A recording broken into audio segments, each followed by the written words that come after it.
There is a version of wealthy that almost nobody recognizes anymore, and that is exactly why it works. Picture a man in his 80s, driving a car that is older than some of his employees, eating lunch at the same diner he has gone to for 20 years, wearing a watch that cost less than the tip he just left.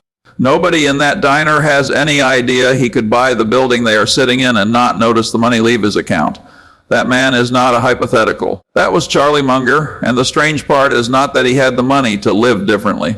The strange part is that he chose not to, on purpose, for decades, while almost everyone around him assumed that once you had enough, you would finally start spending like it. He never did. And by the time he died, that single refusal had become one of the most quietly powerful financial decisions of his life. Not the stock picks, not the partnership with Buffett.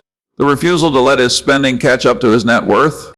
Stay with me, because by the end of this, you are going to understand why the people who look rich are usually the ones who stay poor longest, and why the people who look ordinary are the ones who are actually free. Here is the part that should bother you a little. Most of what we call financial success today is actually a performance. The car in the driveway, the watch on the wrist, the vacation photos, all of it is a signal sent outward to other people saying, look at me, I have arrived.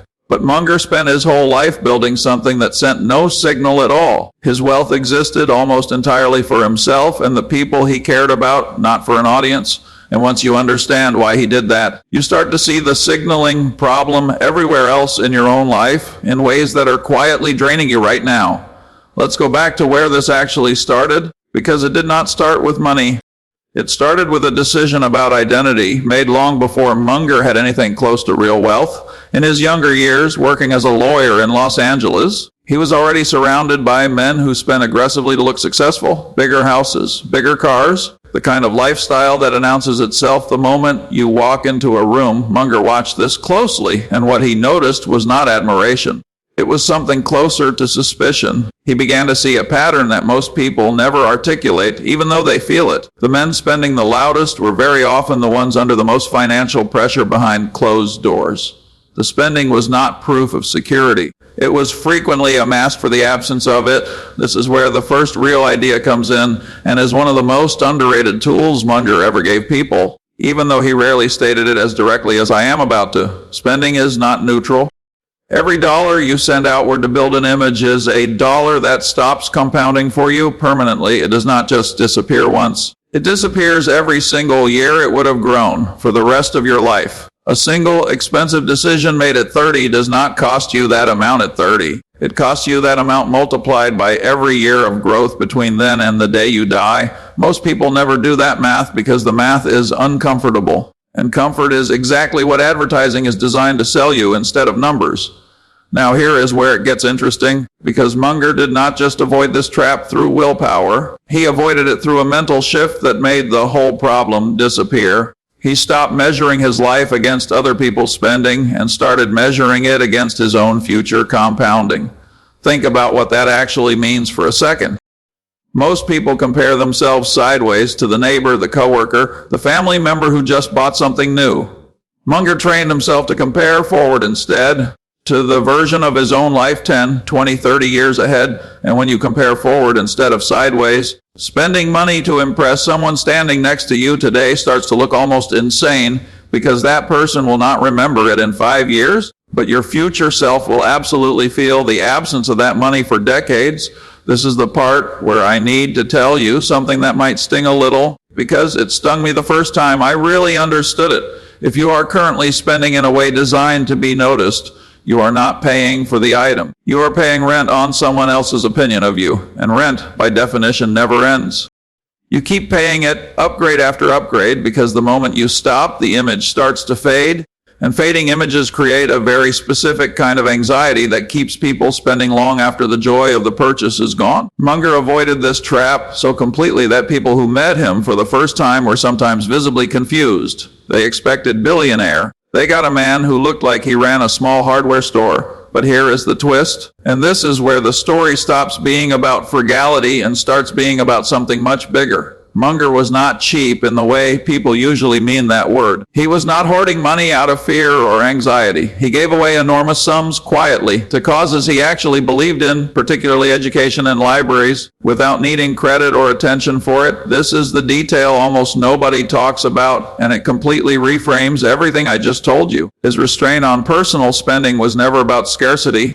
It was about redirection. Every dollar he did not spend trying to look successful became a dollar available to actually be useful to himself, to his family, to institutions that mattered to him. The frugality was never the goal. It was the mechanism that made everything else possible. Now let's slow down here, because this next idea is the one that changes how you actually behave, not just how you think. Munger operated on something close to an internal inversion, a habit he was famous for applying to almost every decision in his life. Instead of asking, how do I become impressive, he asked, how do I avoid becoming the kind of person who needs to be impressive? Flip the question, and the entire strategy flips with it. If your goal is to look successful, you will spend your whole life chasing a moving target, because there is always someone with a slightly bigger house, a slightly newer car, a slightly more envied life. But if your goal is to avoid needing that validation in the first place, the chase ends immediately, because you were never running the race to begin with. This is not abstract philosophy. This shows up in real decisions, the kind you are probably making this month without realizing it. The upgraded phone you do not need. The dinner you book at the expensive place specifically because you want to post about it. The car payment that quietly eats into money that could have gone towards something that actually compounds. None of these choices are evil. They are just invisible taxes, paid to an audience that mostly is not paying attention anyway. Munger understood something that most financial advice completely misses. The real threat to your wealth is rarely a bad investment. It is usually thousands of small, socially motivated decisions that never show up as a single dramatic mistake, quietly bleed you for decades. Let's bring this back to the diner for a second, because I want you to picture it clearly one more time.